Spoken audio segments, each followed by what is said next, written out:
नागपूर जिल्ह्यातील मोहगाव परिसरात रेती भरलेल्या मोठ्या वाहनाचा आणि दूध वाहतूक करणाऱ्या छोट्या वाहनाचा भीषण अपघात झाला असून या अपघातात चालकाचा दुर्दैवी मृत्यू झालाय।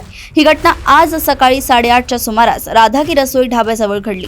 माहितीनुसार निलेश झडाणे हे दूध घेऊन जात असताना त्यांच्या वाहनाची समोरून येणाऱ्या रेती भरलेल्या वाहनाशी जोरदार धडक झाली।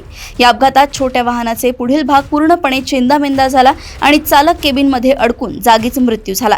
घटनेची माहिती मिळताच हिंगणा पोलीस तात्काळ घटनास्थळी पोहोचले, मात्र चालक केबिनमध्ये अडकल्याने त्याला बाहेर काढणे कठीण झाले।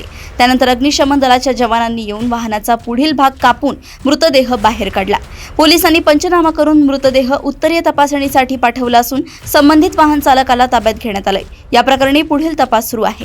नागपूर येथून क्राईम रिपोर्टर विशाल सोबत ऐश्वर्या शिंदे यांची रिपोर्ट।